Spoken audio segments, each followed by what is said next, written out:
This is Dr. John W. Adams, Okay. dentist. And this is Caitlin. I'm going to interview him about some questions about dentistry and orthodontics. Okay. Okay, so what made you want to be a dentist? My mother. My mother wanted me to be a physician, actually. So I resented that like most people do. But when I was in college, as a freshman, I started working in surgery at the hospital. And as I started working with all kinds of body parts in surgery, the guys that had the most fun were the oral surgeons. Mm-hmm. Number one, they usually did it on Fridays when I was there.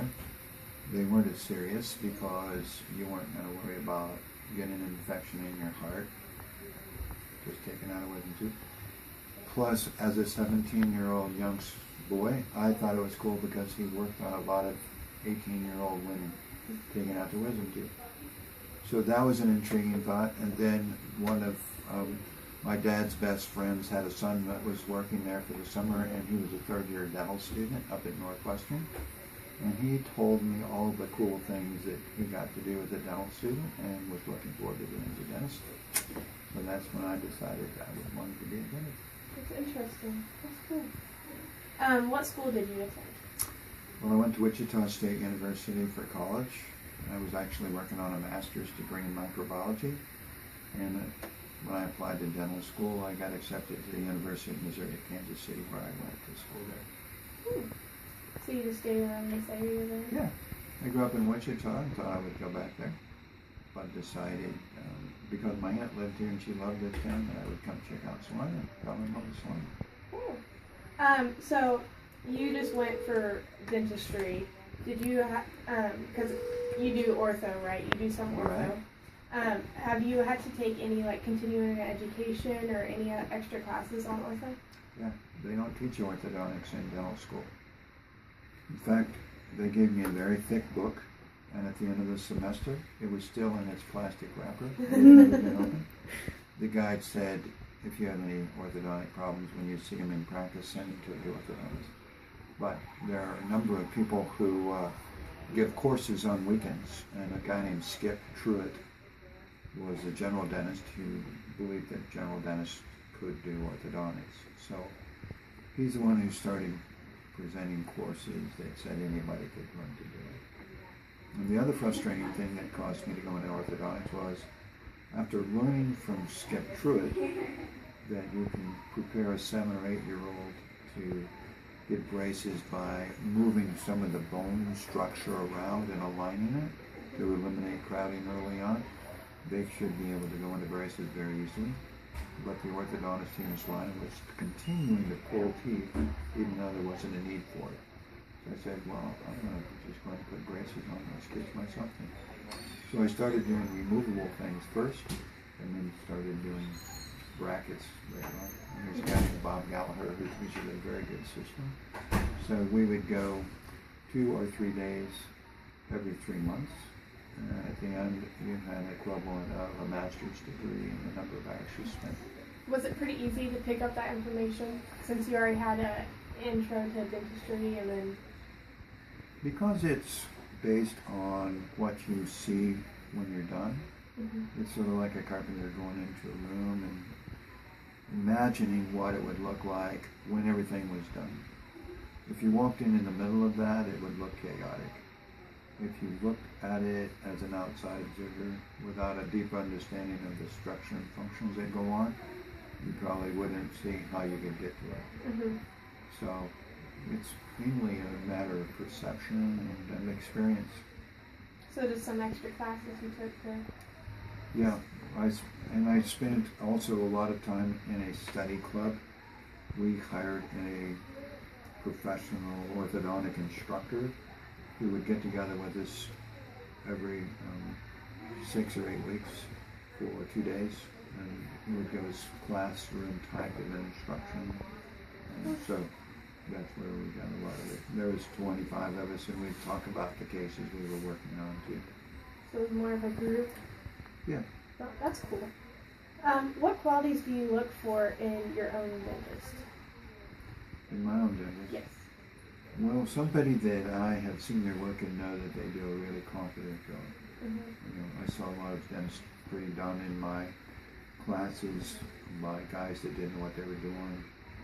And so I always look for a dentist who knows his own limitations and can tell me exactly what is going to be expected from the outcome, so I can develop confidence in it. So knowledgeable. Mm-hmm. What do you look for when hiring assistants?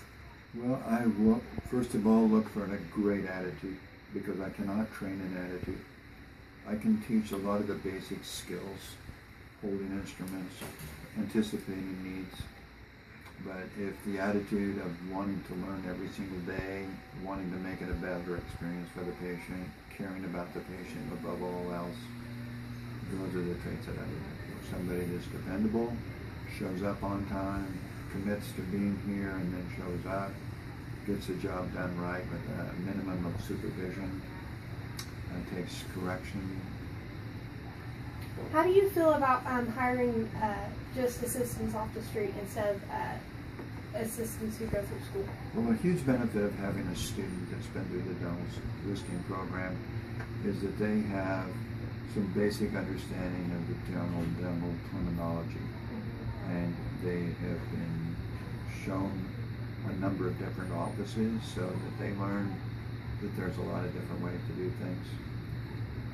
If they have the right attitude, that is a superior thing.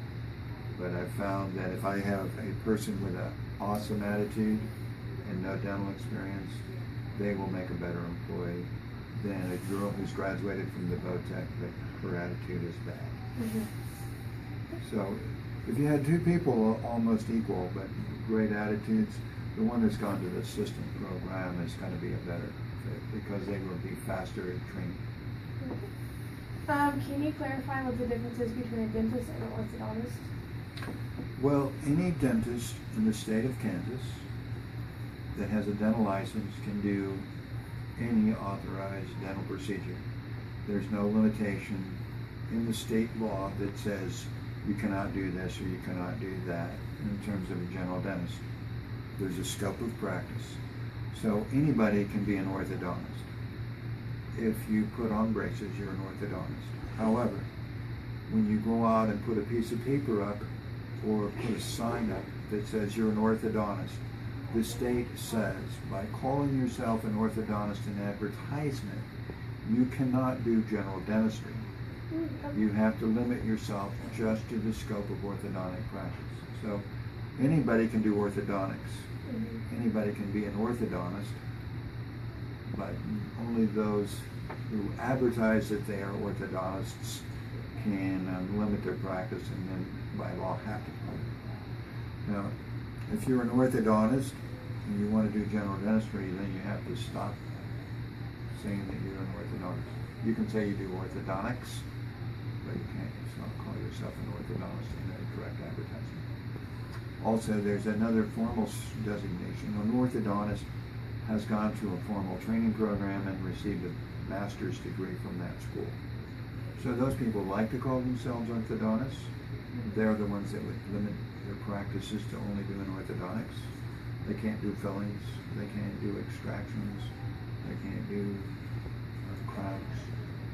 So from your point of view, not technically as a dentist yourself, would you rather a person go to an orthodontist or just a general dentist? What I mean by that is, would you feel more comfortable sending someone which way? I guess it depends though. Well, there are different difficulties of orthodontics. There are enough people that have pretty even jaws, pretty straight jaw lines. Their teeth are just crowded, and it's a relatively easy to learn system for making them straight.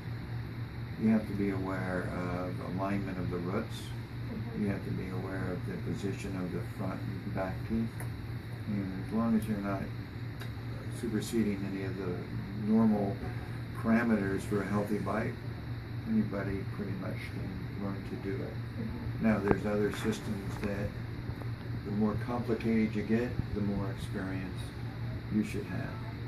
if you're going to do something once every 6 months, you're not going to be able to do it as well as somebody who who does once a week or 3 a week. Mm-hmm. So the complexity has a lot to do with that. Okay. Other than aesthetics, what is ortho, or why is ortho important? Well, there are 4 different basic premises of teeth position. Number 1, the relationship of the teeth to each other keeps the teeth from moving around under normal biting forces. So if you have teeth that are well aligned and you're chewing against them, they are going to be more stable.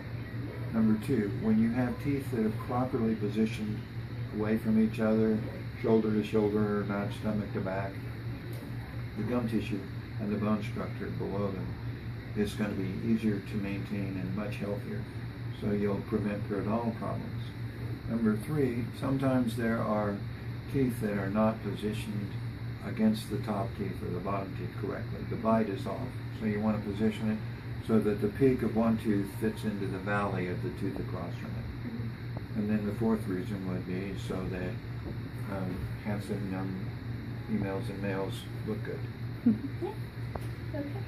Where do you draw the line on orthodontic procedures? For myself, Yeah. if somebody is in a severe class 3, which means their lower jaw is protruding forward, that's a very, very difficult and challenging thing. Most kids stop growing if they're females around 15 and boys around 16. But people with class 3s can sometimes grow unchecked, even 20, 25. So there's a lot more complication there, and a lot of people that need surgery to move their jaw bones from one position to another are also where I draw the line. How can bad oral hygiene affect the rest of your health? Well, it's been pretty well shown that periodontal disease, which is a big factor in poor oral hygiene, increases the risk for heart attacks and strokes by 50%. It also increases your risk for getting diabetes. If you're a woman, it increases your chances of having premature birth and low birth weight babies by a huge factor. And in general, I think people are going to be healthier without having dental hygiene issues, because there's a psychological component that when people take better care of their teeth, it's meaning they're probably taking better care of the rest of their body as well. Yeah. Makes sense. So what's your favorite procedure to perform? Coming to work, being here, working with a well-trained team. Working with me. Yeah. I enjoy the fact that I do all Last forms of question. dentistry gives me a lot of excitement, because I love doing wisdom teeth, but when I have a rush of wisdom teeth to do, like 6 or 8 in a 2 or 3 day period, it's kind of not as exciting. When you do root canals, they're exciting unless you have 3 or 4 in the same day. When you have little kids, when you have 2 or 3 in the same day. So I like the variety, which is the most exciting part. No. Well, that wraps it up. That's all of our questions. Okay. I just want to thank you because this is really cool that we got to come in here and talk to you. Well, It's interesting. well, thank you.